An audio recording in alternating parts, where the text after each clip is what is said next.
জন্য মিলে ছক্কা করাবে, যার ছক্কায় বেশি দান সে ক্রস দেবে। তো এরকম করে খেলতে খেলতে যে পরপর 3টে ক্রসে বা পরপর 3টে গোল্লায় লম্বালম্বি আড়াআড়ি বা কোনাকুনি দাগ টেনে দিতে পারবে, সে এই রাউন্ডটা জিতে যাবে।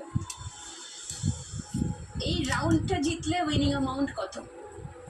সেটা হচ্ছে হাইয়েস্ট স্কোর আর লোয়েস্ট স্কোরের যে ব্যবধান তার থেকে 1 টাকা বেশি।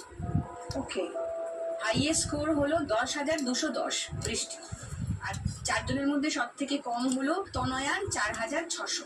এই দুটোর পার্থক্য হলো 5,610 +1 যেই এই রাউন্ডটা জিতবে সে 5,611 পাবে। ধরো বৃষ্টি 10,210-এ আছো, তুমি যদি এই রাউন্ড জিতে যাও তাহলে 5,611 তোমার স্কোরে অ্যাড হবে। ওকে, তোমার মোট স্কোর দাঁড়াবে 15,821।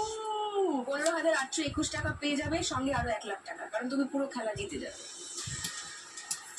সব থেকে কমে আছে তনয়া যদি জিতে যায় এই রাউন্ড তাহলে 4,600 প্লাস 5,611, তোমার মোট স্কোর দাঁড়াবে 10,211। বৃষ্টির কাছে আছে 10,210। এখন এই রাউন্ড জিতলে তনয়ার স্কোর বৃষ্টির থেকে 1 টাকা বেশি হয়ে যাবে।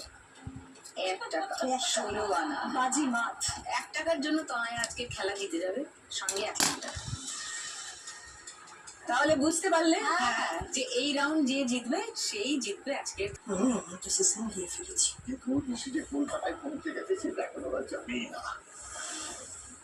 বেশিটা আমি খুঁজে বের করবো। তোমার বৌমা তোমাকে কথা দিল।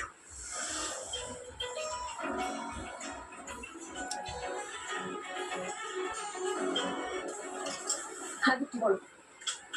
বৌমনি, দাদা ভাইয়ের কোনো খবর পেলে গো? না দীপ্তি, এখনো কোনো খবর পাইনি। বৌমনি, আমি তোমাকে একটা খবর দিতে পারি। বাবা না দরজা বন্ধ করে ফোনে কারোর একটা সাথে কথা বল। কি জানি আমি কোন অবস্থায় আছি।